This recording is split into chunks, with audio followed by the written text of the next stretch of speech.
На другой день, это было 7 января, день Иоанна Крестителя, Орлов после завтрака надел черный фрак и орден, чтобы ехать к отцу поздравлять его с ангелом. Нужно было ехать к 2 часам, а когда он кончил одеваться, была только 1:30. Как употребить эти полчаса? Он ходил по гостиной и декламировал поздравительные стихи, которые читал когда-то в детстве отцу и матери. Тут же сидела Зинаида Федоровна, собравшаяся ехать к портнихе или в магазин, и слушала его с улыбкой.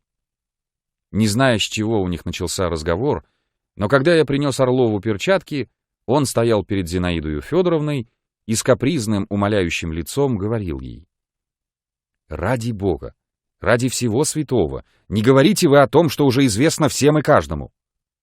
И что за несчастная способность у наших умных мыслящих дам говорить с глубокомысленным видом и с азартом о том, что давно уже набило оскомину даже гимназистам. Ах, если бы вы исключили из нашей супружеской программы все эти серьезные вопросы, как бы одолжили!» «Мы, женщины, не можем сметь свое суждение иметь. Я даю вам полную свободу.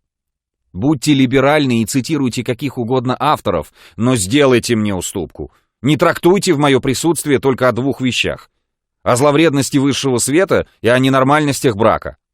Поймите же вы, наконец, высший свет бранят всегда, чтобы противопоставить его тому свету, где живут купцы, попы, мещане и мужики, разные там Сидоры и Никиты. Оба света мне противны. Но если бы мне предложили выбирать по совести между тем и другим, то я, не задумываясь, выбрал бы высший, и это не было бы ложью и кривлянием, так как все мои вкусы на его стороне.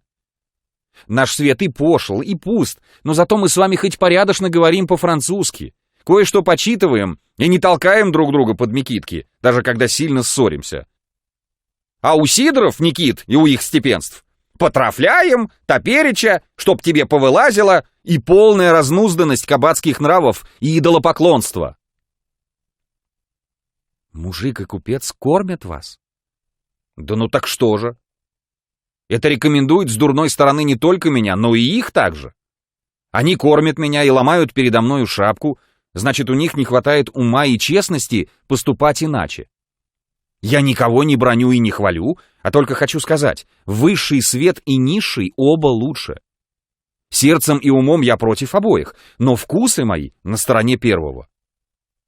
Ну-с, что же касается теперь ненормальностей брака, продолжал Орлов, взглянув на часы, то пора вам понять, что никаких ненормальностей нет, а есть пока только неопределенные требования к браку.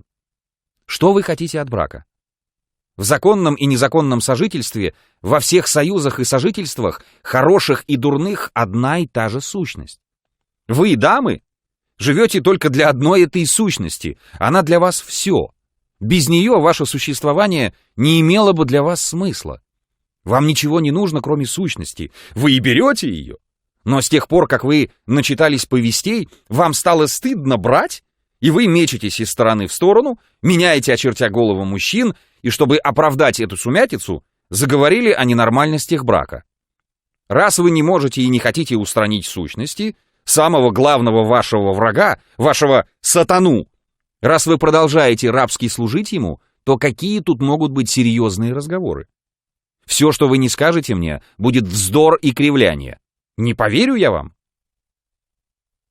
Я пошел узнать у швейцара, есть ли извозчик, и когда вернулся, то застал уже ссору. Как выражаются моряки, ветер крепчал. «Вы, я вижу, хотите сегодня поразить меня вашим цинизмом», говорила Зинаида Федоровна, ходя в сильном волнении по гостиной. «Мне отвратительно вас слушать. Я чиста перед Богом и людьми, и мне не в чем раскаиваться.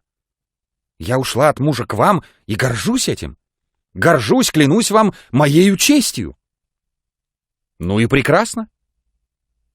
Если вы честный и порядочный человек, то вы тоже должны гордиться моим поступком.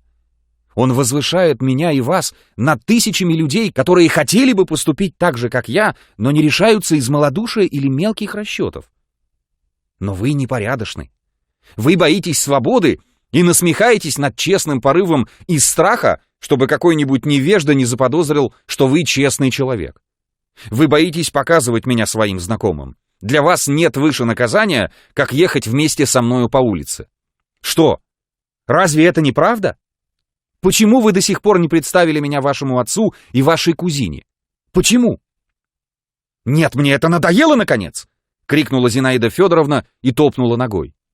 Я требую того, что мне принадлежит по праву. Извольте представить меня вашему отцу. Если он вам нужен, то представьтесь ему сами. Он принимает ежедневно по утрам от 10 до половины 11. «Как вы низки!» — сказала Зинаида Федоровна, в отчаянии ломая руки. «Если даже вы не искренни и говорите не то, что думаете, то за одну эту жестокость можно возненавидеть вас. О, как вы низки!» Мы все ходим вокруг да около и никак не договоримся до настоящей сути. Вся суть в том, что вы ошиблись и не хотите в этом сознаться вслух. Вы воображали, что я герой и что у меня какие-то необычайные идеи и идеалы. А на поверку-то вышло, что я самый заурядный чиновник, картежник и не имею пристрастия ни к каким идеям. Я достойный отпрыск того самого гнилого света, из которого вы бежали, возмущенная его пустотой и пошлостью. Сознайтесь же и будьте справедливы. Негодуйте не на меня, а на себя, так как ошиблись вы, а не я. Да, я сознаюсь. Я ошиблась. Вот и прекрасно. До главного договорились, слава богу. Теперь слушайте дальше, если угодно. Возвыситься до вас я не могу, так как слишком испорчен. Унизиться до меня вы тоже не можете, так как высоки слишком. Остается, стало быть, одно. Что? Быстро спросила Зинаида Федоровна, притаив дыхание и ставшей вдруг бледную, как бумага. Остается позвать на помощь логику. Георгий, за что вы меня мучаете? Сказала Зинаида Федоровна вдруг по-русски надтреснувшим голосом. За что? Поймите мои страдания. Орлов, испугавшийся слез, быстро пошел в кабинет и, не знаю зачем, желал ли он причинить ей лишнюю боль или вспомнил, что это практикуется в подобных случаях, запер за собою дверь на ключ. Она вскрикнула и побежала за ним вдогонку, шурша платьем. «Это что значит?» — спросила она, стучась в дверь. «Это что значит?» — повторила она тонким, обрывающимся от негодования голосом. «А вы вот как? Так знайте же, я ненавижу, презираю вас! Между нами все уже кончено, все!» Послышался истерический плач с хохотом. В гостиной что-то небольшое упало со стола и разбилось. Орлов пробрался из кабинета в переднюю через другую дверь и, трусливо оглядываясь, быстро надел шинель и цилиндр и вышел. Прошло полчаса, потом час, а она все плакала. Я вспомнил, что у нее нет ни отца, ни матери, ни родных, что здесь она живет между человеком, который ее ненавидит, и Полей, которая ее обкрадывает. И какую безотрадную представилась мне ее жизнь. Я сам не знаю зачем пошел к ней в гостиную. Она слабая, беспомощная, с прекрасными волосами, казавшаяся мне образцом нежности и изящества, мучилась как больная. Она лежала на кушетке, пряча лицо, и вздрагивала всем телом. «Сударыня, не прикажете ли сходить за доктором?» — спросил я тихо. «Нет, не нужно. Пустяки», — сказала она и посмотрела на меня заплаканными глазами. «У меня немножко голова болит. Благодарю». Я вышел.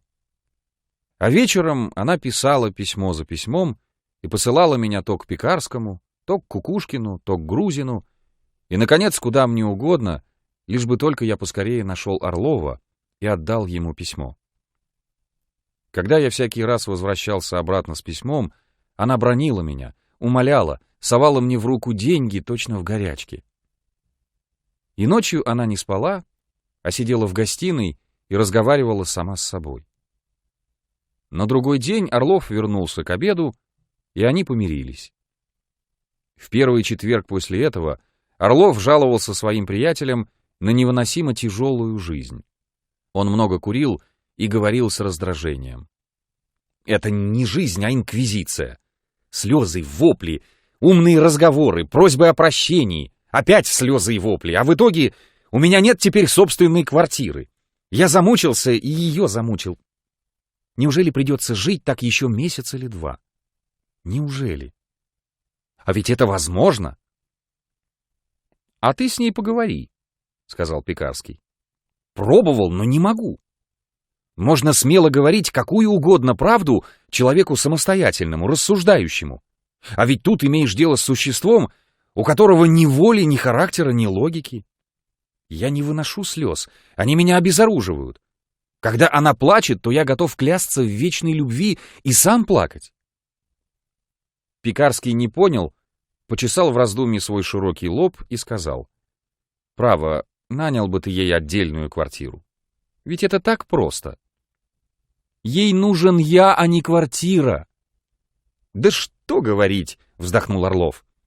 «Я слышу только бесконечные разговоры, но не вижу выхода из своего положения.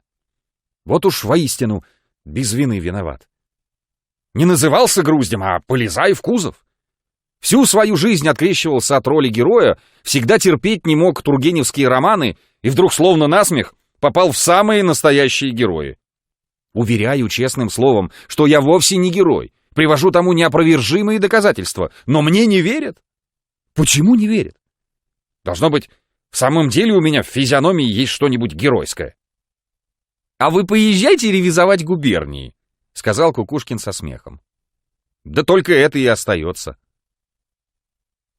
Через неделю после этого разговора Орлов объявил, что его опять командируют к сенатору, и в тот же день вечером уехал со своими чемоданами к Пекарскому. На пороге стоял старик лет 60 в длинной до земли шубе и в бобровой шапке. «Дома, Георгий Иванович?» — спросил он. Сначала я подумал, что это один из ростовщиков, кредиторов Грузина, которые иногда хаживали к Орлову за мелкими получками. Но когда он вошел в переднюю и распахнул шубу, я увидал густые брови и характерно сжатые губы, которые я так хорошо изучил по фотографиям, и 2 ряда звезд на форменном фраке. Я узнал его. Это был отец Орлова, известный государственный человек. Я ответил ему, что Георгия Ивановича нет дома. Старик крепко сжал губы и в раздумье поглядел в сторону, показывая мне свой сухой беззубый профиль. «Я оставлю записку», — сказал он. «Проводи меня». Он оставил в передней калоши и, не снимая своей длинной тяжелой шубы, пошел в кабинет. Тут он сел в кресло перед письменным столом и, прежде чем взяться за перо, минуты 3 думал о чем-то, заслонив глаза рукою, как от солнца. Точь-в-точь, как это делал его сын, когда бывал не в духе. Лицо у него было грустное, задумчивое, с выражением той покорности, какую мне приходилось видеть на лицах только у людей старых и религиозных. Я стоял позади, глядел на его лысину и на ямку в затылке, и для меня было ясно как день, что этот слабый и больной старик теперь в моих руках. Ведь во всей квартире, кроме меня и моего врага, не было ни души. Стоило бы мне только употребить немножко физической силы, потом сорвать часы, чтобы замаскировать цель, и уйти черным ходом, и я получил бы неизмеримо больше, чем мог рассчитывать, когда поступал в лакеи. Я думал, едва ли когда представится мне более счастливый случай. Но вместо того, чтобы действовать, я совершенно равнодушно посматривал то на лысину, то на мех, и покойно размышлял об отношениях этого человека к своему единственному сыну и о том, что людям, избалованным богатством и властью, вероятно, не хочется умирать. «Ты давно служишь у моего сына?» — спросил он, выводя на бумаге крупные буквы. «3-й месяц, ваше высокопревосходительство». Он кончил писать и встал. у меня еще оставалось время. Я торопил себя и сжимал кулаки, стараясь выдавить из своей души хоть каплю прежней ненависти. Я вспоминал, каким страстным, упрямым и неутомимым врагом я был еще так недавно. Но трудно зажечь спичку о рыхлый камень. Старое грустное лицо и холодный блеск звезд вызывали во мне только мелкие, дешевые и ненужные мысли о бренности всего земного, о скорой смерти. «Прощай, братец», — сказал старик, надел шапку и вышел. Нельзя уже было сомневаться. Во мне произошла перемена. Я стал другим. Чтобы проверить себя, я начал вспоминать, но тотчас же мне стало жутко, как будто я нечаянно заглянул в темный сырой угол. Вспомнил я своих товарищей и знакомых, и первая мысль моя была о том, как я теперь покраснею и растеряюсь, когда встречу кого-нибудь из них. Кто же я теперь такой? О чем мне думать и что делать? Куда идти? Для чего я живу? Ничего я не понимал и ясно сознавал только одно. Надо поскорее укладывать свой багаж и уходить. До посещения старика мое лакейство имело еще смысл. Теперь же оно было смешно. Слезы капали у меня в раскрытый чемодан. Было нестерпимо грустно, но как хотелось жить. Я готов был обнять и вместить в свою короткую жизнь все доступное человеку. Мне хотелось и говорить, и читать, и стучать молотом где-нибудь в большом заводе, и стоять на вахте, и пахать.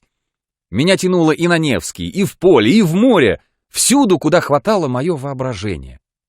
Когда вернулась Зинаида Федоровна, я бросился отворять ей и с особенной нежностью снял с нее шубу. В последний раз. Кроме старика, в этот день приходило к нам еще двое. Вечером, когда совсем уже стемнело, неожиданно пришел Грузин, чтобы взять для Орлова какие-то бумаги. Он открыл стол, достал нужные бумаги и, свернув их в трубку, приказал мне положить в передней около его шапки, а сам пошел к Зинаиде Федоровне. Она лежала в гостиной на софе, подложив руки под голову. Прошло уже 5 или 6 дней, как Орлов уехал на ревизию, и никому не было известно, когда он вернется, но она уже не посылала телеграмм и не ожидала их. Поли, которая все еще жила у нас, она как будто не замечала. «Пусть», — читал я на ее бесстрастном, очень бледном лице. Ей уже, как Орлову, из упрямства хотелось быть несчастной. Она назло себе и всему на свете по целым дням лежала неподвижно на софе, желая себе только одного дурного и ожидая только дурное. Вероятно, она воображала себе возвращение Орлова и неизбежные ссоры с ним, потом его охлаждение, измены, потом, как они разойдутся, и эти мучительные мысли доставляли ей, быть может, удовольствие. Но что бы она сказала, если бы вдруг узнала настоящую правду? «Я вас люблю, кума», — говорил Грузин, здороваясь и целуя ей руку. «Вы такая добрая». «А Жорженька-то уехал», — солгал он. «Уехал, злодей». Он со вздохом сел и нежно погладил ее по руке. «Позвольте, голубка, посидеть у вас часок», — сказал он. «Домой мне идти не хочется, а к Бершовым еще рано. Сегодня у Бершовых день рождения их Кати. Славная девочка». Я подал ему стакан чаю и графинчик с коньяком. Он медленно, с видимой неохотой, выпил чай и, возвращая мне стакан, спросил робко: «А нет ли у вас, дружок, чего-нибудь закусить? Я еще не обедал». У нас ничего не было. Я сходил в ресторан и принес ему обыкновенный рублевый обед. «За ваше здоровье, голубчик», — сказал он Зинаиде Федоровне и выпил рюмку водки. «Моя маленькая ваша крестница кланяется вам. Бедняжка, у нее золотушка». «Ах, дети, дети», — вздохнул он. «Что не говорите, кума, а приятно быть отцом. Жорженьке непонятно это чувство». Он еще выпил.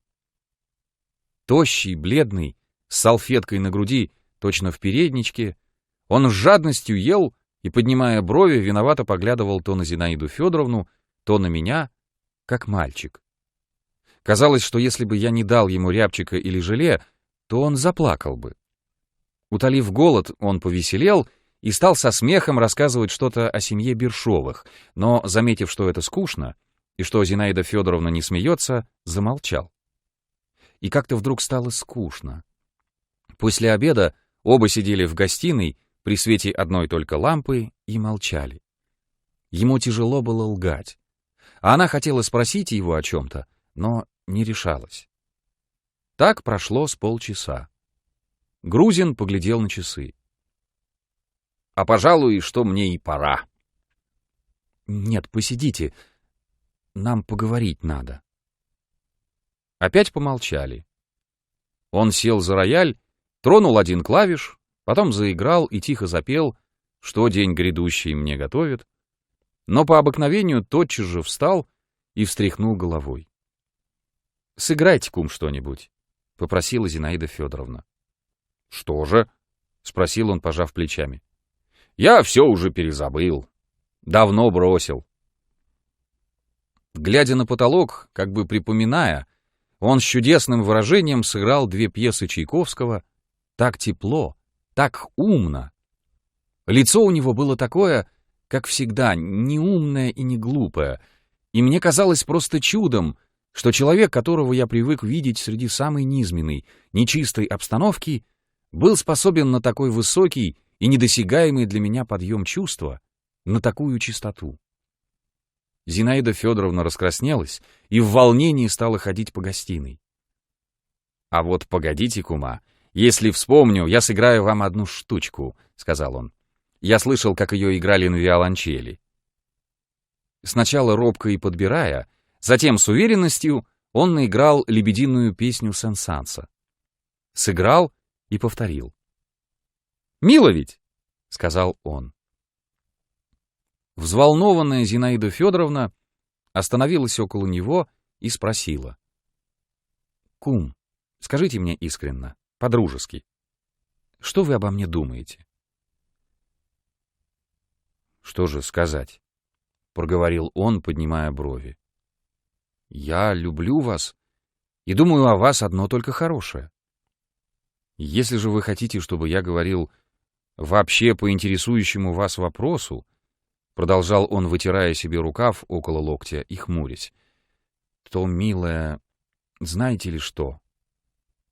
Свободно следовать влечениям своего сердца — это не всегда дает хорошим людям счастье.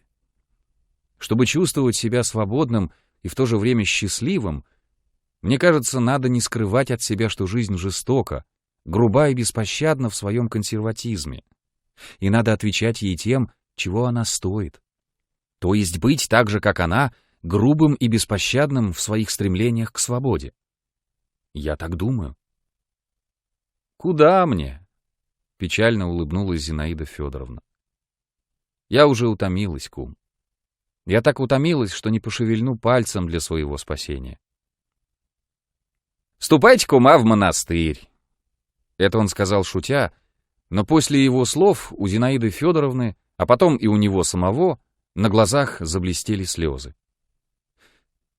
«Ну-с», — сказал он, — «сидели-сидели, да поехали. Прощайте, кумушка милая. Дай Бог вам здоровья». Он поцеловал ей обе руки и, нежно погладив их, сказал, что непременно побывает еще на днях. Надевая в передний свое пальто, похожее на детский капотик, он долго шарил в карманах, чтобы дать мне на чай, но ничего не нашел. «Прощай, голубчик», — сказал он грустно и вышел. Никогда не забуду того настроения, какое оставил после себя этот человек. Зинаида Федоровна все еще продолжала в волнении ходить по гостиной. Не лежала, а ходила, уж одно это хорошо. Я хотел воспользоваться этим настроением, чтобы откровенно поговорить с ней и тотчас уйти, но едва я успел проводить Грузина, как послышался звонок. Это пришел Кукушкин. «Дома, Георгий Иванович?» — спросил он. «Вернулся? Ты говоришь, нет? Экая жалость. В таком случае пойду поцелую хозяйке ручку И вон!» «Зинаида Федоровна, можно?» — крикнул он. «Я хочу вам ручку поцеловать. Извините, что так поздно». Он просидел в гостиной недолго, не больше 10 минут. Но мне казалось, что он сидит уже давно и никогда не уйдет. Я кусал себе губы от негодования и досады и уже ненавидел Зинаиду Федоровну. «Почему она не гонит его от себя?» — возмущался я, хотя было очевидно, что она скучала с ним. Когда я подавал ему шубу, он в знак особого ко мне расположения спросил меня, как это я могу обходиться без жены. «Но я думаю, ты не зеваешь?» — сказал он, смеясь. «У тебя с Полей должно быть тут шуры-амуры, шалун!» Несмотря на свой житейский опыт, я тогда мало знал людей, и очень возможно, что я часто преувеличивал ничтожное и вовсе не замечал важного. Мне показалось, что Кукушкин хихикает и льстит мне недаром. Уж не надеется ли он, что я, как лакей, буду болтать всюду по чужим лакейским и кухням о том, что он бывает у нас по вечерам, когда нет Орлова, и просиживает с Зинаидой Федоровной до поздней ночи. А когда мои сплетни дойдут до ушей его знакомых, он будет конфузливо опускать глаза и грозить мизинцем. И разве сам он, думал я, глядя на его маленькое медовое лицо, не будет сегодня же за картами делать вид и, пожалуй, проговариваться, что он уже отбил у Орлова Зинаиду Федоровну? Та ненависть, которой так недоставала мне в полдень, когда приходил старик, теперь овладела мной. Кукушкин вышел, наконец, и я, прислушиваясь к шарканью его кожаных калош, чувствовал сильное желание послать ему вдогонку на прощание какое-нибудь грубое ругательство, но сдержал себя. А когда шаги затихли на лестнице, я вернулся в переднюю и, сам не зная, что делаю, схватил сверток бумаг, забытый Грузиным, и опрометью побежал вниз. Без пальто и без шапки я выбежал на улицу. Было не холодно, но шел крупный снег и дул ветер. «Ваше превосходительство!» — крикнул я, догоняя Кукушкина. «Ваше превосходительство!» Он остановился около фонаря и оглянулся с недоумением. «Ваше превосходительство!» — проговорил я, задыхаясь. «Ваше превосходительство!» И, не придумав, что сказать, я раза два ударил его бумажным свертком по лицу. Ничего не понимая и даже не удивляясь, до такой степени я ошеломил его, он прислонился спиной к фонарю и заслонил руками лицо. В это время мимо проходил какой-то военный доктор и видел, как я бил человека, но только с недоумением посмотрел на нас и пошел дальше. Мне стало стыдно, и я побежал обратно в дом. С мокрую от снега головой и запыхавшись, я прибежал в Лакейскую и тотчас же сбросил фрак, надел пиджак и пальто и вынес свой чемодан в переднюю. Бежать. Но прежде чем уйти, я поскорее сел и стал писать Орлову. «Оставляю вам свой фальшивый паспорт», — начал я. «Прошу оставить его себе на память. Фальшивый человек, господин петербургский чиновник». Вкрасться в дом под чужим именем, наблюдать из-под лакейской маски интимную жизнь, все видеть и слышать, чтобы потом непрошенно изобличить во лжи, все это, скажете вы, похоже на воровство. Да, но мне теперь не до благородства. Я пережил десятки ваших ужинов и обедов, когда вы говорили и делали, что хотели, а я должен был слушать, видеть и молчать. Я не хочу подарить вам этого. К тому же, если около вас нет живой души, которая осмелилась бы говорить вам правду и не льстить, то пусть хоть лакей Степан умоет вам вашу великолепную физиономию. Это начало мне не понравилось, но исправлять мне не хотелось. Да и не все ли равно? Большие окна с темными портьерами, постель, скомканный фрак на полу и мокрые следы от моих ног смотрели сурово и печально. И тишина была какая-то особенная. Вероятно, от того, что я выбегал на улицу без шапки и калош, у меня поднялся сильный жар. Горело лицо, ломили ноги. Тяжелую голову клонило к столу, а в мыслях было какое-то раздвоение, когда кажется, что за каждую мыслью в мозгу движется ее тень. Я болен, слаб, нравственно угнетен», — продолжал я. «Я не могу писать вам, как бы хотел. В первую минуту у меня было желание оскорбить и унизить вас, но теперь мне не кажется, что я имею на это право. Вы и я оба упали, и оба уже никогда не встанем. И мое письмо, если бы даже оно было красноречиво, сильно и страшно, все-таки походило бы на стук по гробовой крышке. Как ни стучи, не разбудишь. Никакие усилия уже не могут согреть вашей проклятой холодной крови, и это вы знаете лучше, чем я. Зачем же писать? Но голова и сердце горят. Я продолжаю писать, почему-то волнуюсь, как будто это письмо может еще спасти вас и меня. От жара мысли не вяжутся в голове, и перо как-то бессмысленно скрипит по бумаге, но вопрос, который я хочу задать вам, стоит передо мной ясно, как огненный. Отчего я раньше времени ослабел и упал, объяснить нетрудно. Я, подобно библейскому силачу, поднял на себя Газские ворота, чтобы отнести их на вершину горы, но только когда уже изнемог, когда во мне навеки погасли молодость и здоровье, я заметил, что эти ворота мне не по плечам, и что я обманул себя. К тому же у меня была непрерывная жестокая боль. Я испытал голод, холод, болезни, лишение свободы. Личного счастья я не знал и не знаю, приюта у меня нет. Воспоминания мои тяжкие, и совесть моя часто боится их. Но от чего вы-то упали? Вы! Какие роковые дьявольские причины помешали вашей жизни развернуться полным весенним цветом? Отчего вы, не успев начать жить, поторопились сбросить с себя образ и подобие Божие и превратились в трусливое животное, которое лает, и этим лаем пугает других от того, что само боится? Вы боитесь жизни.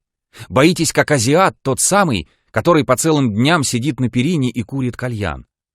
Да, вы много читаете, и на вас ловко сидит европейский фрак, но все же с какой нежную, чисто азиатскую, ханскую заботливостью вы оберегаете себя от голода, холода, физического напряжения, от боли и беспокойства. Как рано ваша душа спряталась в халат. Какого труса разыграли вы перед действительной жизнью и природой, с которой борется всякий здоровый и нормальный человек. Как вам мягко, уютно, тепло, удобно, и как скучно.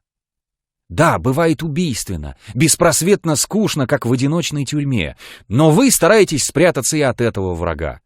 Вы по 8 часов в сутки играете в карты. А ваша ирония? О, как хорошо я ее понимаю. Живая, свободная, бодрая мысль пытлива и властна. Для ленивого, праздного ума она невыносима.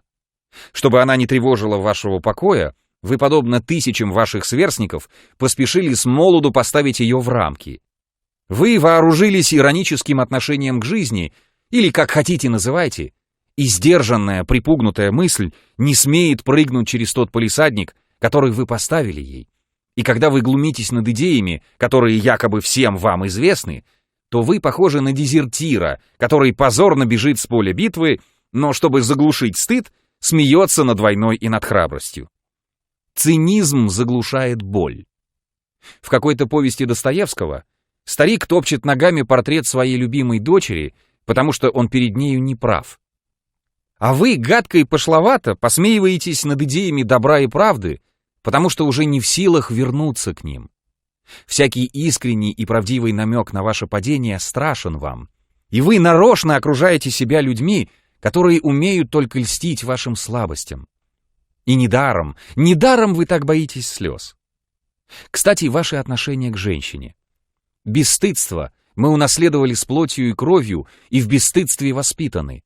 Но ведь на то мы и люди, чтобы побеждать в себе зверя. С возмужалостью, когда вам стали известны все идеи, вы не могли не увидеть правды. Вы ее знали.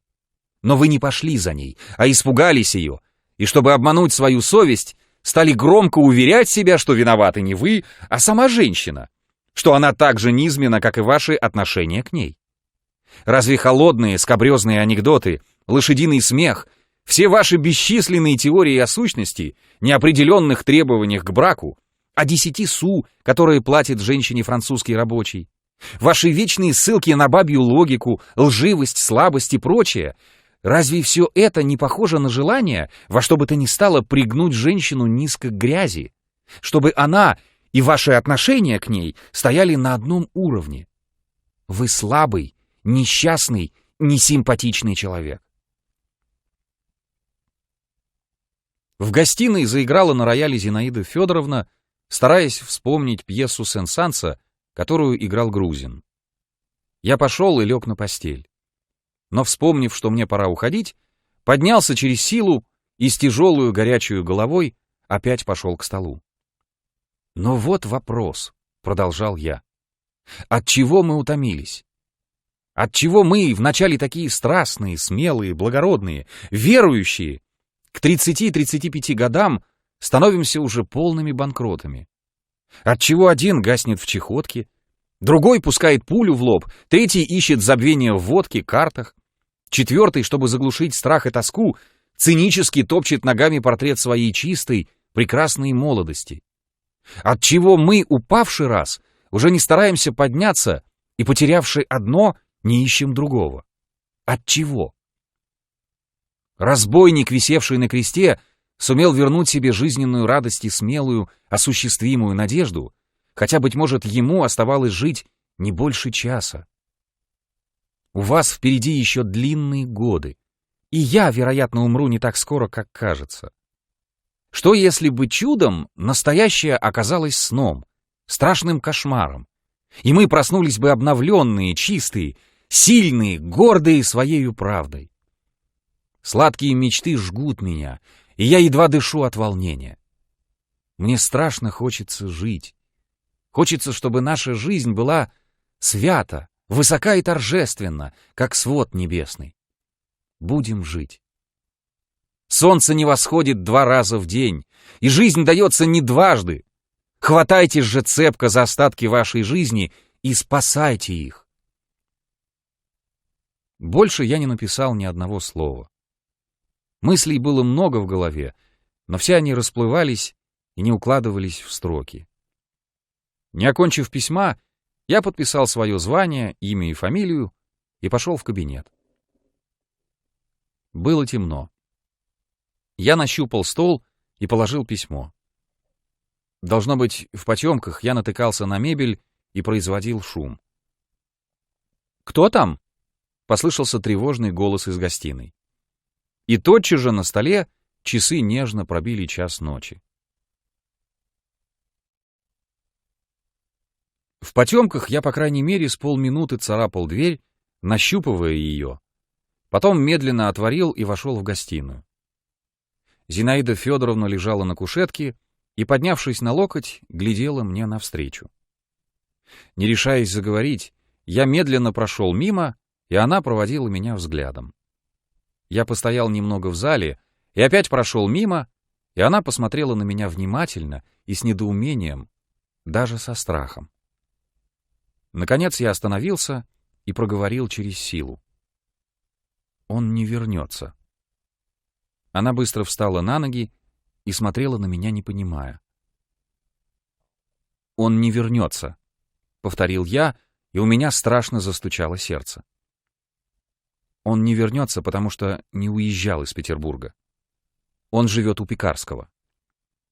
Она поняла и поверила мне. Это я видел по ее внезапной бледности и потому, как она вдруг скрестила на груди руки со страхом и мольбой. В мгновение в ее памяти промелькнуло ее недавнее прошлое. Она сообразила и с неумолимой ясностью увидела всю правду. Но в то же время она вспомнила, что я лакей, низшее существо. Проходимец с всклокоченными волосами, с красным от жара лицом, быть может, пьяный в каком-то пошлом пальто, грубо вмешался в ее интимную жизнь, и это оскорбило ее. Она сказала мне сурово: «Вас не спрашивают. Пойдите отсюда прочь». «О, верьте мне», — сказал я с увлечением, протягивая к ней руки, — «я не лакей. Я такой же свободный, как и вы». Я назвал себя и быстро-быстро, чтобы она не перебила меня или не ушла к себе, объяснил, кто я и зачем тут живу. Это новое открытие поразило ее сильнее, чем первое. У нее ранее была все-таки надежда, что лакей солгал или ошибся, или сказал глупость. Теперь же, после моего признания, у нее не оставалось никаких сомнений. По выражению ее несчастных глаз и лица, которое вдруг стало некрасиво, потому что постарела и потеряла свою мягкость, я видел, что ей нестерпимо тяжело, что я не к добру начал этот разговор, но я продолжал с увлечением. Сенатор и ревизия были придуманы, чтобы обмануть вас. В январе он так же, как и теперь, никуда не уезжал, а жил у Пекарского, и я виделся с ним каждый день и участвовал в обмане. Вами тяготились. Ваше присутствие здесь ненавидели, над вами смеялись. Если бы вы могли подслушать, как он и его друзья здесь издевались над вами и вашей любовью, то вы не остались бы здесь ни одной минуты. Бегите отсюда! Бегите!» «Ну что ж», — проговорила она дрожащим голосом и провела рукой по волосам. «Ну что ж, пусть». Глаза ее были полны слез, губы дрожали, и все лицо было поразительно бледно и дышало гневом. Грубая мелкая ложь Орлова возмущала ее и казалась ей презренную, смешною.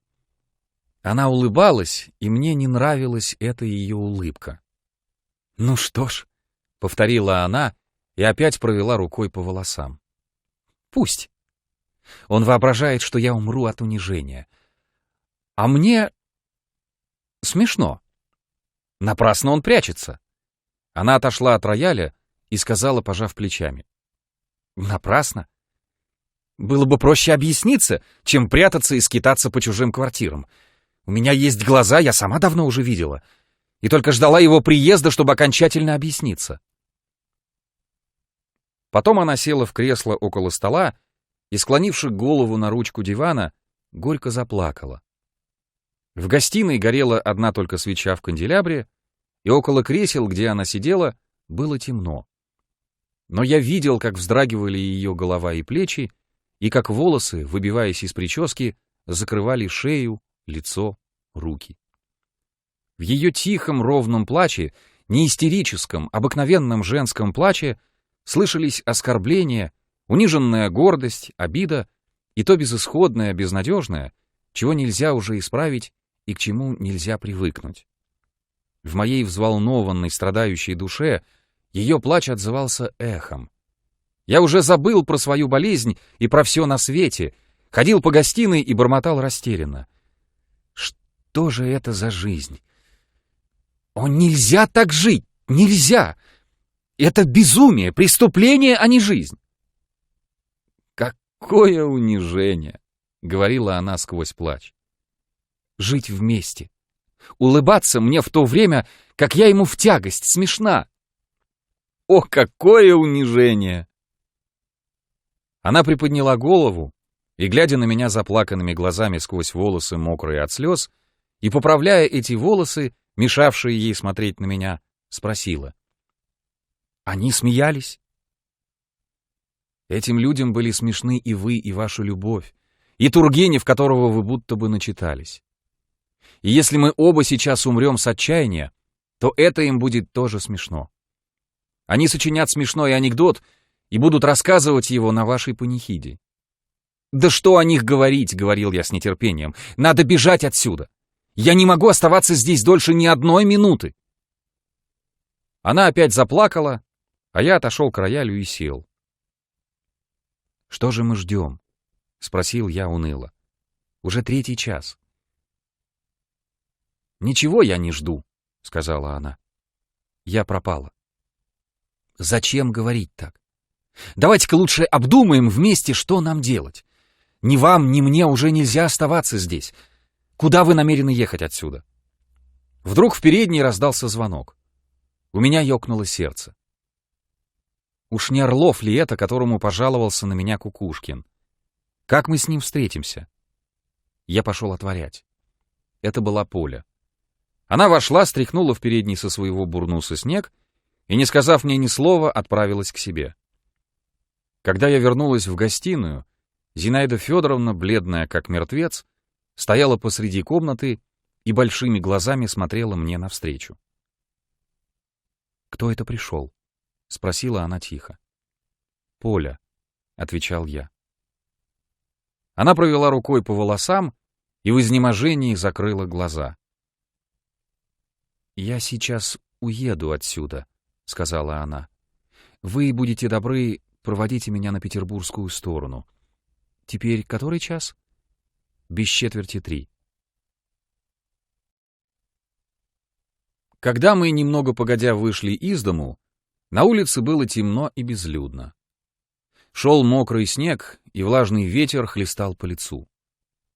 Помнится, тогда было начало марта, стояла оттепель, и уже несколько дней извозчики ездили на колесах.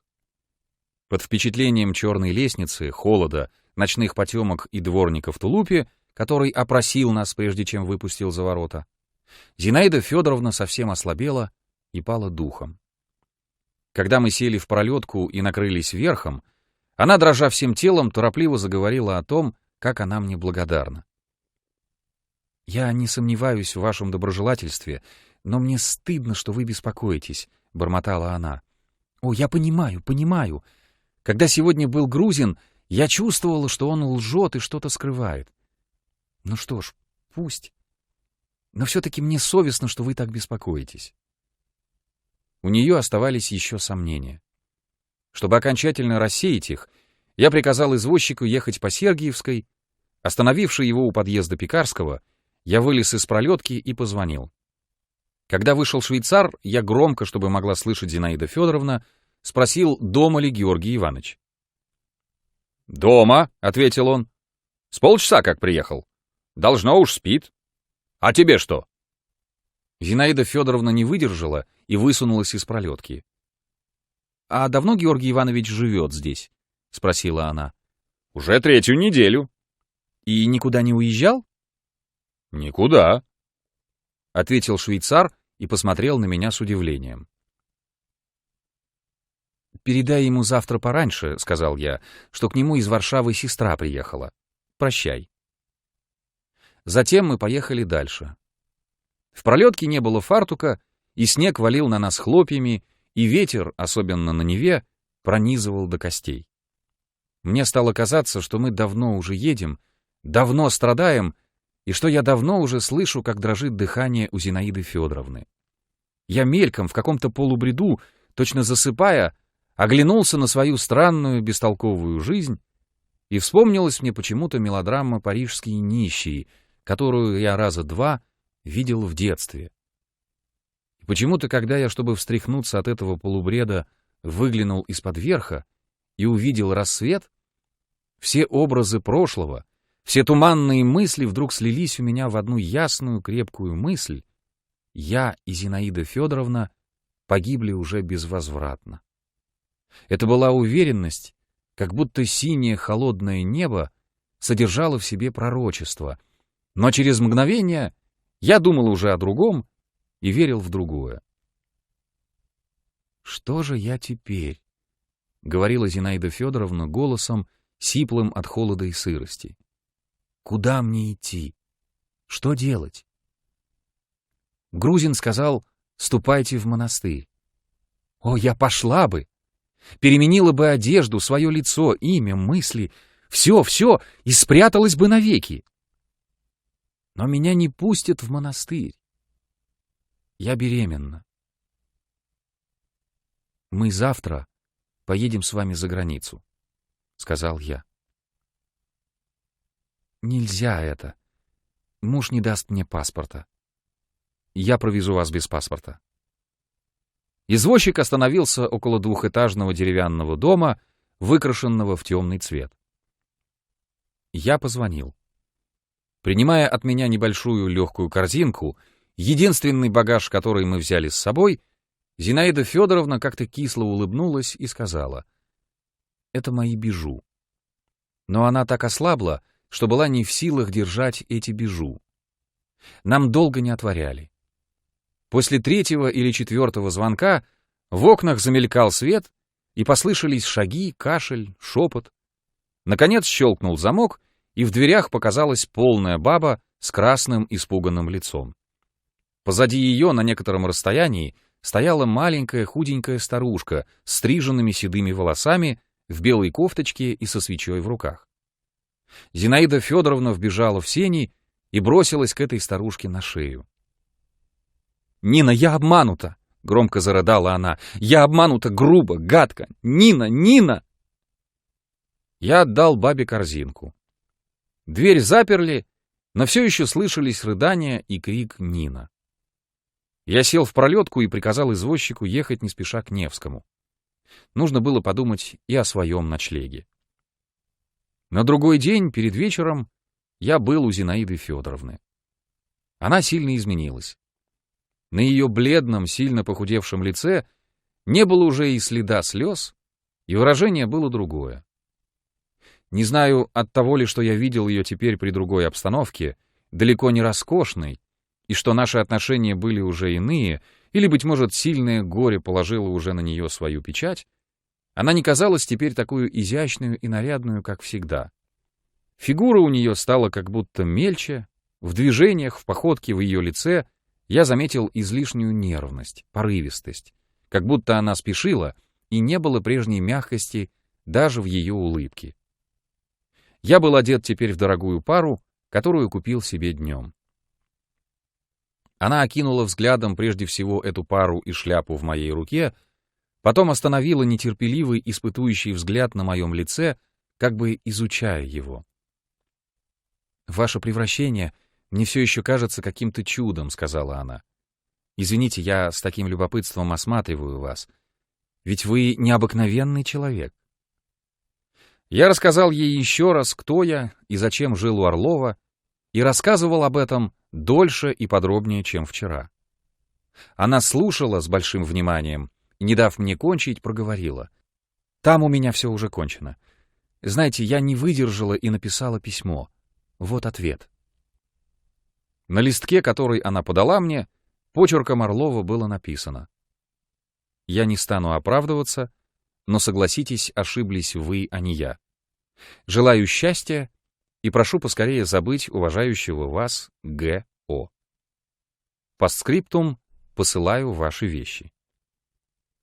Сундуки и корзины, присланные Орловым, стояли тут же в гостиной, и среди них находился также и мой жалкий чемодан. «Значит, — сказала Зинаида Федоровна и не договорила. Мы помолчали. Она взяла записку и минуты две держала ее перед глазами, и в это время лицо ее приняло то самое надменное, презрительное и гордое, черствое выражение, какое у нее было вчера в начале нашего объяснения. На глазах у нее выступили слезы, не робкие, не горькие, а гордые, сердитые слезы. «Слушайте», — сказала она, порывисто поднимаясь и отходя к окну, чтобы я не видел ее лица. «Я решила так. Завтра же уеду с вами за границу». «И прекрасно. Я готов ехать хоть сегодня». «Вербуйте меня. Вы читали Бальзака?» — спросила она, вдруг обернувшись. «Читали? Его роман «Отец Гoriot» кончается тем, что герой глядит с вершины холма на Париж и грозит этому городу: теперь мы разделаемся, и после этого начинает новую жизнь. Так и я. Когда из вагона взгляну в последний раз на Петербург, то скажу ему: теперь мы разделаемся». И, сказавши это, она улыбнулась этой своей шутке и почему-то вздрогнула всем телом. В Венеции у меня начались плевритические боли. Вероятно, я простудился вечером, когда мы с вокзала плыли в отель «Бауэр». Пришлось с первого же дня лечь в постель и пролежать недели две. Каждое утро, пока я был болен, приходила ко мне из своего номера Зинаида Федоровна, чтобы вместе пить кофе, и потом читала мне вслух французские и русские книги, которых мы много накупили в Вене. Эти книги были мне давно уже знакомы или же неинтересны, но около меня звучал милый, добрый голос, так что в сущности содержание всех их для меня сводилось к одному: я не одинок. Она уходила гулять, возвращалась в своем светло-сером платье, в легкой соломенной шляпе, веселая, согретая весенним солнцем, и, севшая у постели, нагнувшись низко к моему лицу, рассказывала что-нибудь про Венецию или читала эти книги, и мне было хорошо. Ночью мне было холодно, больно и скучно. Но днем я упивался жизнью, лучшего выражения не придумаешь. Яркое, горячее солнце, бьющее в открытые окна и в дверь на балконе, крики внизу, плесканье весел, звон колоколов, раскатистый гром пушки в полдень и чувство полной свободы делали со мной чудеса. Я чувствовал на своих боках сильные широкие крылья, которые уносили меня бог весть куда. А какая прелесть, сколько порой радости от мысли, что с моею жизнью теперь идет рядом другая жизнь, что я слуга, сторож, друг, необходимый спутник существа молодого, красивого и богатого, но слабого, оскорбленного, одинокого. Даже болеть приятно, когда знаешь, что есть люди, которые ждут твоего выздоровления как праздника. Раз я слышал, как она за дверью шепталась с моим доктором, и потом вошла ко мне с заплаканными глазами. Это плохой знак, но я был растроган, и у меня стало на душе необыкновенно легко. Но вот мне позволили выходить на балкон. Солнце и легкий ветерок с моря нежат и ласкают мое больное тело. Я смотрю вниз на давно знакомые гондолы, которые плывут женственною грацией, плавно и величаво, как будто живут и чувствуют всю роскошь этой оригинальной, обаятельной культуры. Пахнет морем. Где-то играют на струнах и поют в два голоса. Как хорошо! Как не похоже на ту петербургскую ночь, когда шел мокрый снег и так грубо бил по лицу.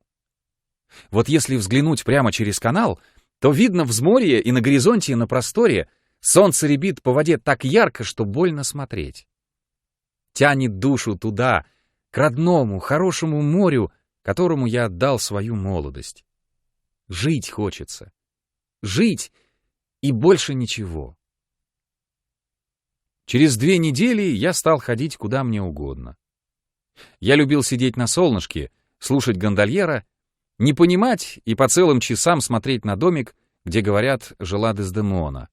Наивный, грустный домик с девственным выражением, легкий как кружево, до того легкий, что, кажется, его можно сдвинуть с места одной рукой. Я подолгу стоял у могилы Кановы и не отрывал глаз с печального льва. А во дворце Дожей меня все манило к тому углу, где замазали черную краской несчастного Марину Фальеро. Хорошо быть художником, поэтом, драматургом, думал я, но если это недоступно для меня, то хотя бы удариться в мистицизм. Эх, к этому безмятежному спокойствию и удовлетворению, какое наполняет душу, хотя бы кусочек какой-нибудь веры. Вечером ели устриц, пили вино, катались. Помню, наша черная гондола тихо качается на одном месте, под ней чуть слышно хлюпает вода. Там и сям дрожат и колышутся отражения звезд и прибрежных огней. Недалеко от нас в гондоле, увешанной цветными фонарями, которые отражаются в воде, сидят какие-то люди и поют. Звук гитар, скрипок, мандолин, мужские и женские голоса раздаются в потемках, и Зинаида Федоровна, бледная, с серьезным, почти суровым лицом, сидит рядом со мной, крепко стиснув губы и руки. Она думает о чем-то и не пошевельнет даже бровью, и не слышит меня. Лицо, поза и неподвижный, ничего не выражающий взгляд, и до того невероятно унылые, жуткие и как снег холодные воспоминания, а кругом гондолы, огни, музыка, песня с энергическим страстным вскриком «Жаммо! Жаммо!» Какие житейские контрасты! Когда она сидела таким образом, стиснув руки, окаменелая, скорбная, мне представлялось, что оба мы участвуем в каком-то романе в старинном вкусе под названием «Злосчастная», «Покинутая» или что-нибудь вроде. Оба мы, она злосчастная, брошенная, а я верный преданный друг, мечтатель и, если угодно, лишний человек, неудачник, не способный уже ни на что, как только кашлять и мечтать, да, пожалуй, еще жертвовать собой. Но кому и на что нужны теперь мои жертвы? Да и чем жертвовать, спрашивается. После вечерней прогулки мы каждый раз пили чай в ее номере и разговаривали. Мы не боялись трогать старых, еще не заживших ран. Напротив, Я почему-то даже испытывал удовольствие, когда рассказывал ей о своей жизни у Орлова или откровенно касался отношений, которые мне были известны и не могли быть от меня скрыты. «Минутами я вас ненавидел», — говорил я.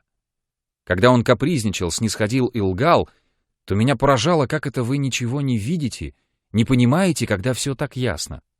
Целуете ему руки, стоите на коленях, льстите. Когда я целовала руки и стояла на коленях, я любила, — говорила она краснея. Неужели было так трудно разгадать его? Хорош сфинкс. Сфинкс, камер-юнкер.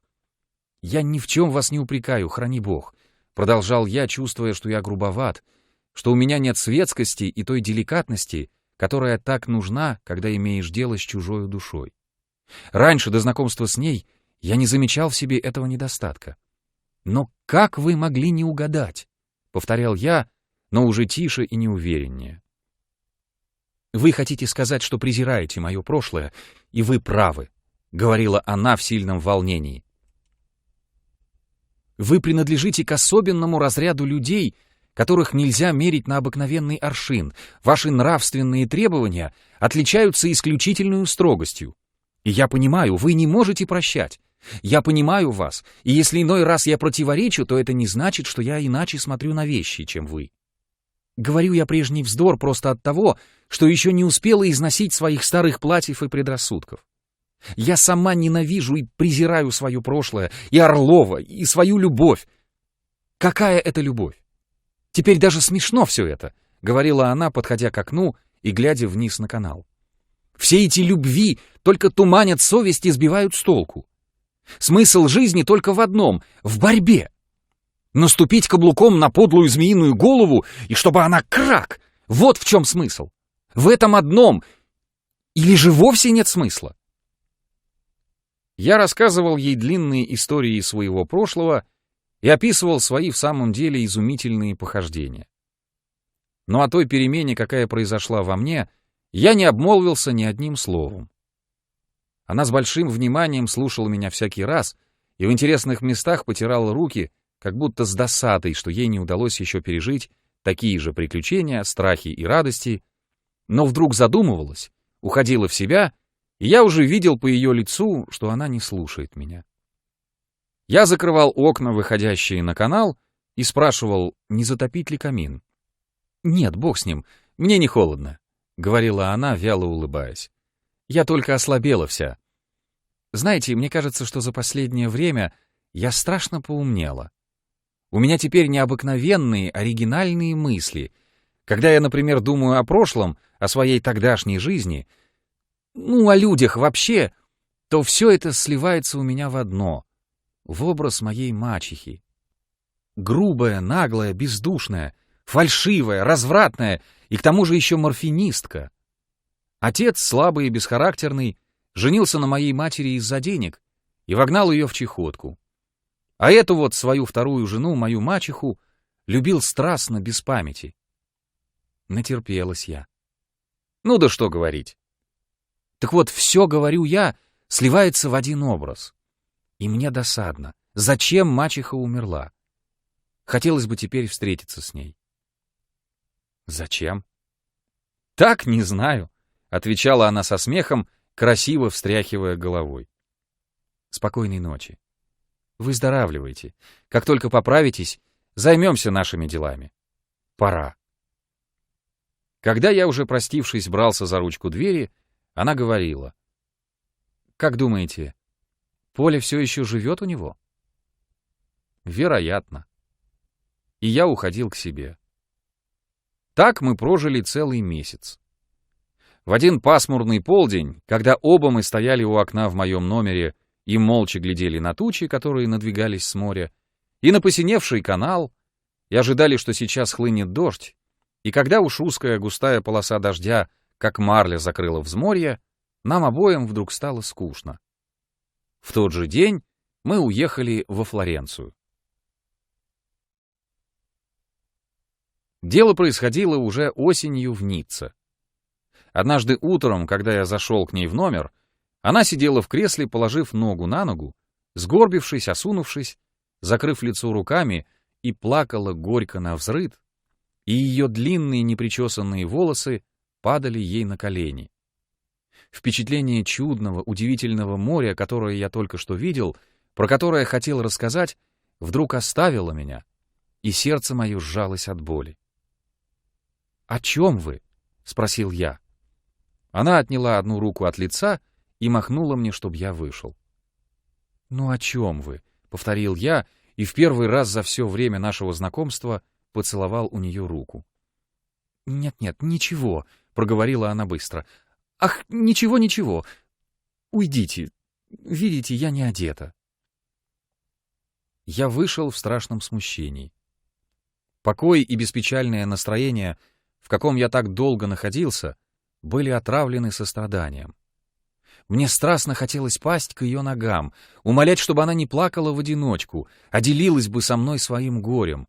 И ровный шум моря заворчал в моих ушах, уже как мрачное пророчество, и я видел впереди новые слезы, новые скорби и потери. «О чем? О чем она плачет?» — спрашивал я, вспоминая ее лицо и страдальческий взгляд. Я вспомнил, что она беременна. Она старалась скрыть свое положение и от людей, и от себя самой. Дома она ходила в просторной блузе или в кофточке с преувеличенно пышными складками на груди, а, уходя куда-нибудь, затягивалась в корсет так сильно, что 2 раза во время прогулок с ней случались обмороки. Со мной она никогда не говорила о своей беременности, и однажды, когда я заикнулся, что ей не мешало бы посоветоваться с доктором, она вся покраснела и не сказала ни слова. Когда я потом вошел к ней, она была уже одета и причесана. «Полно», — сказал я, видя, что она готова опять заплакать. «Давайте-ка лучше пойдем к морю и потолкуем». «Не могу я говорить. Простите, я теперь в таком настроении, когда хочется быть одной. И, пожалуйста, Владимир Иванович, когда в другой раз захотите войти ко мне, то предварительно постучите в дверь». Это «предварительно» прозвучало как-то особенно не по-женски. Я вышел. Возвращалось проклятое петербургское настроение, и все мои мечты свернулись и сжались, как листья от жара. Я чувствовал, что я опять одинок, что близости между нами нет. Я для нее тоже, что вот для этой пальмы паутина, которая повисла на ней случайно и которую сорвет и унесет ветер. Я прогулялся по скверу, где играла музыка, зашел в казино. Тут я оглядывал разодетых, сильно пахнущих женщин, и каждая взглядывала на меня так, как будто хотела сказать: «Ты одинок и прекрасно». Потом я вышел на террасу и долго глядел на море. Вдали на горизонте ни одного паруса, на левом берегу в лиловатой мгле горы, сады, башни, дома. На всем играет солнце, но все чуждо, равнодушно, путаница какая-то. Она по-прежнему приходила ко мне по утрам пить кофе, но мы уже не обедали вместе. Ей, как она говорила, не хотелось есть, и питалась она только кофе, чаем и разными пустяками вроде апельсинов и карамели. И разговоров у нас по вечерам уже не было. Не знаю, почему так. После того, как я застал ее в слезах, она стала относиться ко мне как-то слегка, подчас небрежно, даже с иронией. И называла меня почему-то «сударь мой». То, что раньше казалось ей страшным, удивительным, героическим, и что возбуждало в ней зависть и восторг, теперь не трогало ее вовсе, и, обыкновенно выслушав меня, она слегка потягивалась и говорила: «Да, было дело под Полтавой, сударь мой, было». Случалось даже, что я не встречался с ней по целым дням. Бывало, постучишься робко и виновато в ее дверь, ответа нет. Постучишься еще раз — молчание. Стоишь около двери и слушаешь, но вот мимо проходит горничная и холодно заявляет «Мадам est partie». Затем ходишь по коридору гостиницы, ходишь. Какие-то англичане, полногрудые дамы, гарсоны во фраках. И когда я долго смотрю на длинный полосатый ковер, который тянется через весь коридор, мне приходит на мысль, что в жизни этой женщины я играю странную, вероятно, фальшивую роль, и что уже не в моих силах изменить эту роль. Я бегу к себе в номер, падаю на постель и думаю и не могу ничего придумать. И для меня ясно только, что мне хочется жить, и что чем некрасивее, суше и черствее становится ее лицо, тем она ближе ко мне, и тем сильнее и больнее я чувствую наше родство. Пусть я сударь мой, пусть этот легкий пренебрежительный тон, пусть что угодно, но только не оставляй меня, мое сокровище. Мне теперь страшно одному. Потом я опять выхожу в коридор, с тревогой прислушиваюсь. Я не обедаю, не замечаю, как наступает вечер. Наконец, часу в 11 слышатся знакомые шаги, и на повороте около лестницы показывается Зинаида Федоровна. «Прогуливаетесь?» — спрашивает она, проходя мимо. «Вы бы лучше шли наружу. Спокойной ночи». «Но разве мы уже не увидимся сегодня?» «Уже поздно, кажется. Впрочем, как хотите». «Скажите, где вы были?» — спрашиваю я, входя за нею в номер. «Где? В Монте-Карло». Она достает из кармана штук 10 золотых монет и говорит. «Вот, сударь мой, выиграла. Это в рулетку». «Ну, вы не станете играть». «Отчего же? Я и завтра опять поеду». Я воображал, как она с нехорошим болезненным лицом, беременная, сильно затянутая, стоит около игорного стола в толпе кокоток, выживших из ума старух, которые жмутся у золота, как мухи у меда, вспоминал, что она уезжала в Монте-Карло почему-то тайно от меня. «Я не верю вам», — сказал я однажды. «Вы не поедете туда». «Не волнуйтесь, много я не могу проиграть». «Дело не в проигрыше», — сказал я с досадой. «Разве вам не приходило на мысль, когда вы там играли, что блеск золота, все эти женщины, старые и молодые, крупье, вся обстановка, что все это подлая, гнусная насмешка над трудом рабочего, над кровавым потом?» «Если не играть, то что же тут делать?» — спросила она. «И труд рабочего, и кровавый пот — это красноречие вы отложите до другого раза. А теперь, раз вы начали, то позвольте мне продолжать. Позвольте мне поставить ребром вопрос, что мне тут делать и что я буду делать?» «Что делать?» — сказал я, пожав плечами. На этот вопрос нельзя ответить сразу. «Я прошу ответа по совести, Владимир Иванович», — сказала она, и лицо ее стало сердитым. «Раз я решилась задать вам этот вопрос, то не для того, чтобы слышать общие фразы. Я вас спрашиваю, — продолжала она, стуча ладонью по столу, как бы отбивая такт, — что я должна здесь делать? И не только здесь, в Ницце, но вообще!» Я молчал и смотрел в окно на море. Сердце у меня страшно забилось. «Владимир Иванович», — сказала она тихо и прерывисто дыша, ей тяжело было говорить. «Владимир Иванович, если вы сами не верите в дело, если вы уже не думаете вернуться к нему, то зачем? Зачем вы тащили меня из Петербурга? Зачем обещали и зачем возбудили во мне сумасшедшие надежды? Убеждения ваши изменились, вы стали другим человеком, и никто не винит вас этом. Убеждения не всегда в нашей власти, но, Владимир Иванович, Бога ради, зачем вы не искренни?» Продолжала она тихо, подходя ко мне. «Когда я все эти месяцы мечтала вслух, бредила, восхищалась своими планами, перестраивала свою жизнь на новый лад, то почему вы не говорили мне правды, а молчали или поощряли рассказами и держали себя так, как будто вполне сочувствовали мне? Почему? Для чего это было нужно?» «Трудно сознаваться в своем банкротстве», — проговорил я, оборачиваясь, но не глядя на нее. «Да, я не верю. Утомился, пал духом. Тяжело быть искренним, страшно тяжело». И я молчал. Не дай бог никому пережить то, что я пережил. Мне показалось, что я сейчас заплачу, и я замолчал. «Владимир Иванович», — сказала она и взяла меня за обе руки. «Вы много пережили и испытали, знаете больше, чем я.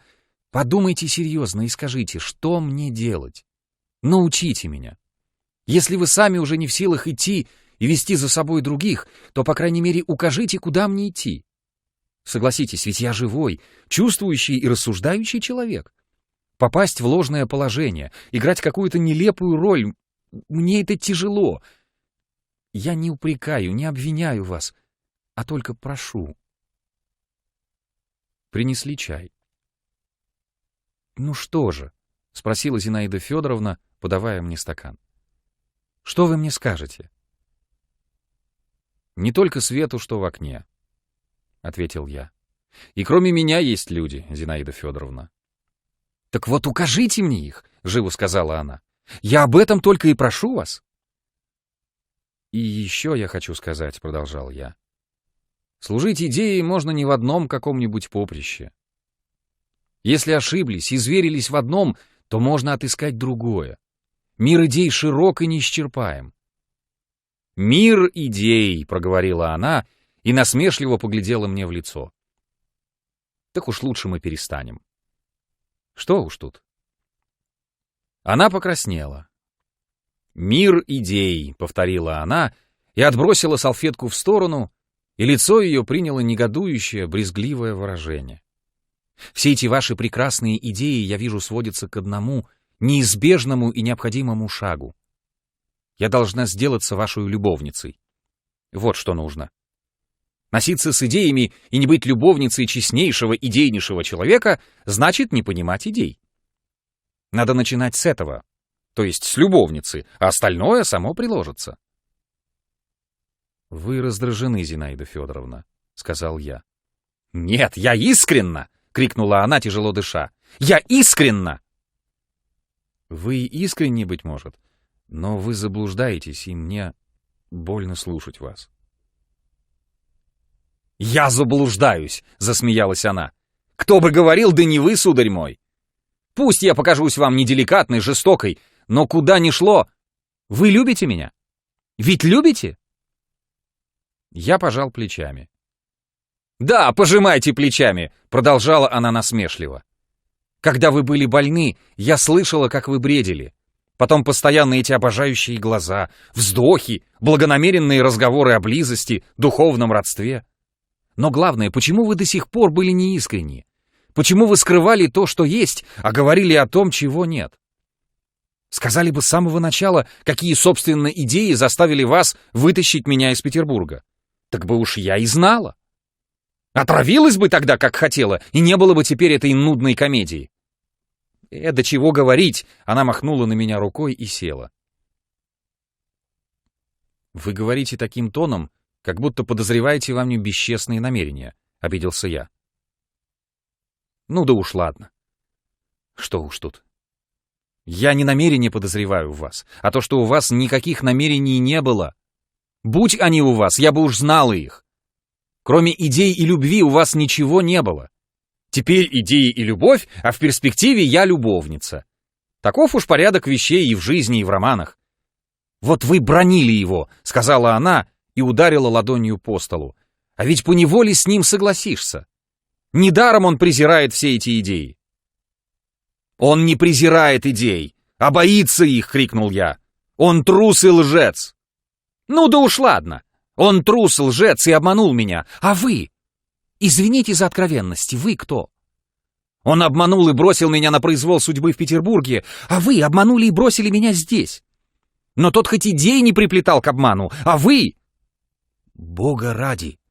Зачем вы это говорите?» — ужаснулся я, ломая руки и быстро подходя к ней. «Нет, Зинаида Федоровна, нет, это цинизм, нельзя так отчаиваться, выслушайте меня», — продолжал я, ухватившись за мысль, которая вдруг неясно блеснула у меня в голове и, казалось, могла еще спасти нас обоих. «Слушайте меня. Я испытал на своем веку много, так много, что теперь при воспоминании голова кружится. И я теперь крепко понял мозгом, своей изболевшей душой, что назначение человека или ни в чем, или только в одном — в самоотверженной любви к ближнему. Вот куда мы должны идти и в чем наше назначение. Вот моя вера».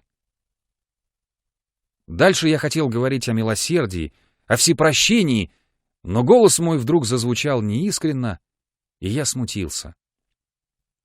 «Мне жить хочется», — проговорил я искренно. «Жить, жить!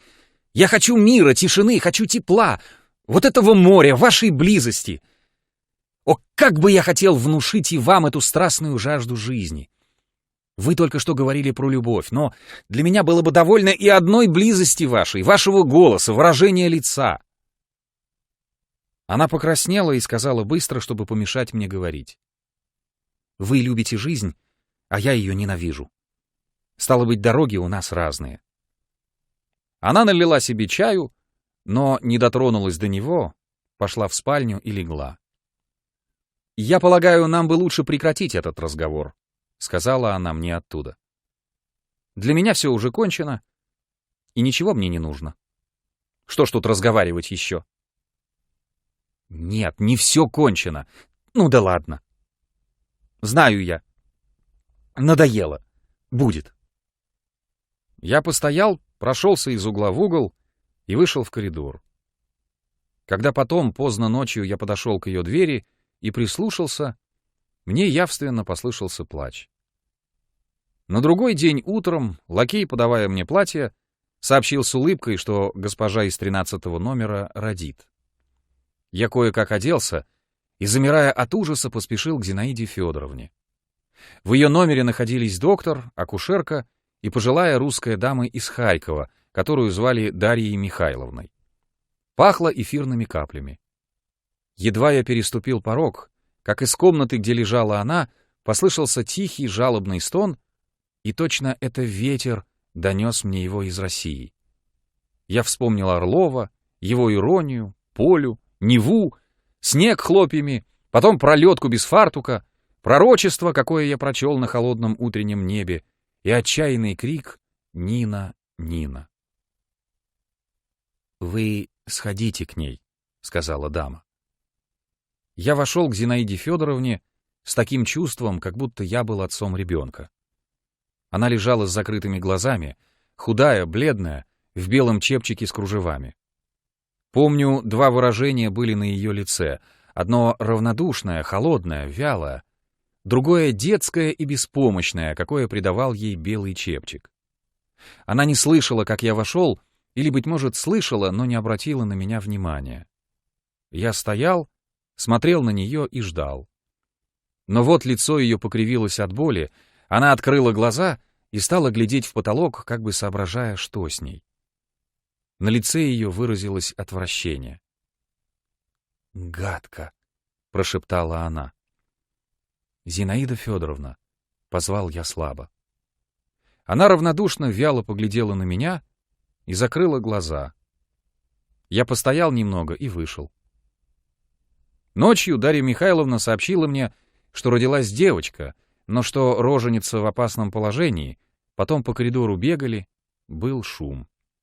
Опять приходила ко мне Дарья Михайловна и с отчаянным лицом, ломая руки, говорила: «О, это ужасно!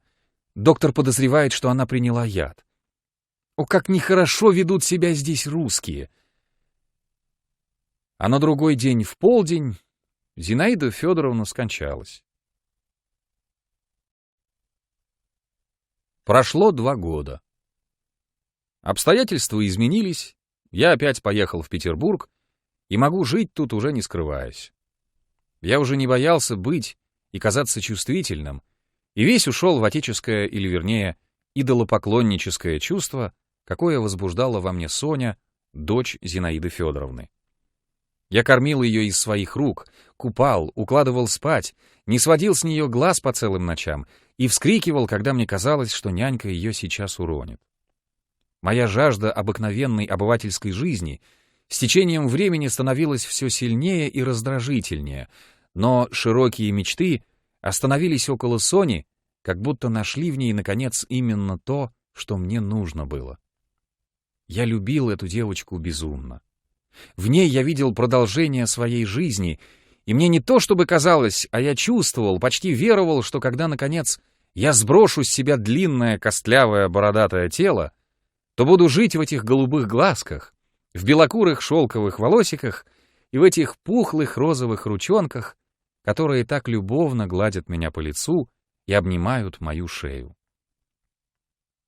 Судьба Сони пугала меня. Отцом ее был Орлов, в метрическом свидетельстве она называлась Красновскою, А единственный человек, который знал об ее существовании и для которого оно было интересно, то есть я, уже дотягивал свою песню. Нужно было подумать о ней серьезно. На другой же день по приезде в Петербург я отправился к Орлову.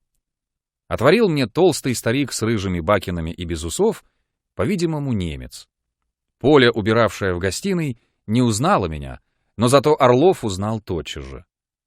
«А, господин Крамольник», — сказал он, оглядывая меня с любопытством и смеясь. «Какими судьбами?» Он нисколько не изменился. Все то же холеное неприятное лицо, та же ирония. И на столе, как в прежнее время, лежала какая-то новая книга с заложенным в нее ножом из слоновой кости. Очевидно, читал до моего прихода. Он усадил меня, предложил сигару и с деликатностью, свойственную только отлично воспитанным людям, скрывая неприятное чувство, какое возбуждали в нем мое лицо и моя тощая фигура, заметил вскользь, что я нисколько не изменился и что меня легко узнать, несмотря даже на то, что я оброс бородою. Поговорили о погоде, о Париже. Чтобы поскорее отделаться от тяжелого неизбежного вопроса, который томил и его, и меня, он спросил: «Зинаида Федоровна умерла?» «Да, умерла», — ответил я. «От родов?» «Да, от родов. Доктор подозревал другую причину смерти, но и для вас, и для меня покойней думать, что она умерла от родов». Он вздохнул из приличия и помолчал. Пролетел тихий ангел. «Такс. А у меня все старому, никаких особенных перемен», — живо заговорил он, заметив, что я оглядываю кабинет. «Отец, как вы знаете, в отставке, уже на покое. Я все там же. Пекарского помните? Он все такой же. Грузин в прошлом году умер от дифтерита. Ну-с, Кукушкин жив и частенько вспоминает о вас. Кстати, — продолжал Орлов, застенчиво опуская глаза, — когда Кукушкин узнал, кто вы, то стал везде рассказывать, что вы будто учинили на него нападение. Хотели его убить, и он едва спасся». Я промолчал. «Старые слуги не забывают своих господ». «Это очень мило с вашей стороны», — пошутил Орлов. «Однако не хотите ли вина или кофе? Я прикажу сварить». «Нет, благодарю. Я к вам по очень важному делу, Георгий Иванович». «Я не охотник до важных дел, но вам рад служить. Что прикажете?» «Видите ли, — начал я, волнуясь, — со мной в настоящее время находится здесь дочь покойной Зинаиды Федоровны. До сих пор я занимался ее воспитанием, но, как видите, не сегодня-завтра я превращусь в звук пустой. Мне хотелось бы умереть с мыслью, что она пристроена». Орлов слегка покраснел, нахмурился и сурово мельком взглянул на меня. На него неприятно подействовало не столько важное дело, как слова мои о превращении в звук пустой, о смерти. «Да, об этом надо подумать», — сказал он, заслоняя, как от солнца, глаза. «Благодарю вас. Вы говорите, девочка?» «Да, девочка. Чудная девочка». «Так, это, конечно, не мопс, а человек. Понятно, надо серьезно подумать. Я готов принять участие и очень обязан вам». Он встал, прошелся, кусая ногти, и остановился перед картиной. «Об этом надо подумать», — сказал он глухо, стоя ко мне спиной. «Я сегодня побываю у Пекарского и попрошу его съездить к Красновскому. Думаю, что Красновский не будет долго ломаться и согласится взять эту девочку». «Но, простите, я не знаю, при чем тут Красновский», — сказал я, тоже вставая и подходя к картине в другом конце кабинета. «Но ведь она носит его фамилию, надеюсь», — сказал Орлов. «Да, он, быть может, обязан по закону принять к себе этого ребенка, я не знаю, но я пришел к вам, Георгий Иванович, не для того, чтобы говорить о законах».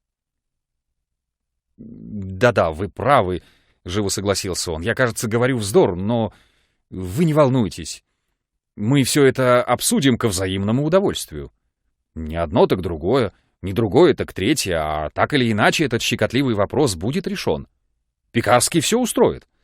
Вы будете добры, оставите мне свой адрес, и я сообщу вам немедленно то решение, к какому мы придем. Вы где живете?» Орлов записал мой адрес, вздохнул и сказал с улыбкой: «Что за комиссия, создатель, быть малой дочери отцом? Но Пекарский все устроит. Это умный мужчина. А вы долго прожили в Париже?» «Месяца 2». Мы помолчали. Орлов, очевидно, боялся, что я опять заговорю о девочке, и чтобы отвлечь мое внимание в другую сторону, сказал: «Вы, вероятно, уже забыли про свое письмо, а я берегу его. Ваше тогдашнее настроение я понимаю и, признаться, уважаю это письмо. Проклятая холодная кровь, азиат, лошадиный смех — это мило и характерно», — продолжал он, иронически улыбаясь. «И основная мысль, пожалуй, близка к правде, хотя можно было бы спорить без конца. То есть, — замялся он, — спорить не с самою мыслью, а с вашим отношением к вопросу, с вашим, так сказать, темпераментом. Да, моя жизнь ненормальна, испорчена, не годится ни к чему, и что начать новую жизнь мне мешает трусость, тут вы совершенно правы. Но что вы так близко принимаете это к сердцу, волнуетесь и приходите в отчаяние, это не резон. Тут вы совсем не правы. Живой человек не может не волноваться и не отчаиваться, когда видит, как погибает сам, и вокруг гибнут другие. Кто говорит? Я вовсе не проповедую равнодушие, а только хочу объективного отношения к жизни. Чем объективнее, тем меньше риску впасть в ошибку. Надо смотреть в корень и искать в каждом явлении причину всех причин. Мы ослабели, опустились, пали, наконец. Наше поколение всплошную состоит из неврастенников и нытиков. Мы только и знаем, что толкуем об усталости и переутомлении. Но виноваты в том не вы и не я. Мы слишком мелкие, чтобы от нашего произвола могла зависеть судьба целого поколения. Тут надо думать, причины большие, общие, имеющие с точки зрения биологической свой солидный raison d'être. Мы неврастенники, кисляи, отступники, но, быть может, это нужно и полезно для тех поколений, которые будут жить после нас. Ни единый волос не падает с головы без воли Отца Небесного. Другими словами, в природе и в человеческой среде ничто не творится так себе. Все обосновано и необходимо. А если так, то чего же нам особенно беспокоиться и писать отчаянные письма? «Так-то так», — сказал я, подумав. «Я верю. Следующим поколениям будет легче и видней. К их услугам будет наш опыт. Но ведь хочется жить независимо от будущих поколений, и не только для них.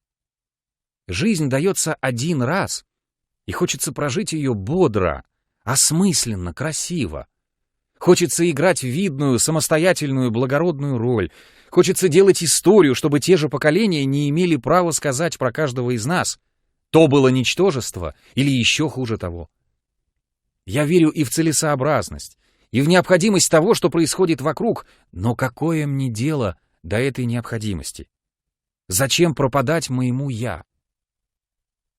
«Ну, что делать?» — вздохнул Орлов, поднимаясь и как бы давая понять, что разговор наш уже кончен. Я взялся за шапку. «Только полчаса посидели, а сколько вопросов решили, подумаешь», — говорил Орлов, провожая меня до передней. «Так я позабочусь о том. Сегодня же повидаюсь с Пекарским. Будьте без сумления». Он остановился в ожидании, пока я оденусь, и, видимо, чувствовал удовольствие от того, что я сейчас уйду. «Георгий Иванович, возвратите мне мое письмо», — сказал я. «Слушаюсь». Он пошел в кабинет и через минуту вернулся с письмом. Я поблагодарил и вышел. На другой день я получил от него записку. Он поздравлял меня с благополучным решением вопроса. «У Пекарского есть знакомая дама», — писал он, «которая держит пансион, что-то вроде детского сада, куда принимаются даже очень маленькие дети. На даму можно положиться вполне, но прежде чем входить с нею в соглашение, не мешает переговорить с Красновским. Этого требует формальность. Советовал мне немедленно отправиться к Пекарскому и, кстати, прихватить с собою метрическое свидетельство, если таковое имеется. Примите уверение в искреннем уважении и преданности вашего покорного слуги. Я читал это письмо, а Соня сидела на столе и смотрела на меня внимательно, не мигая, как будто знала, что решается ее участь.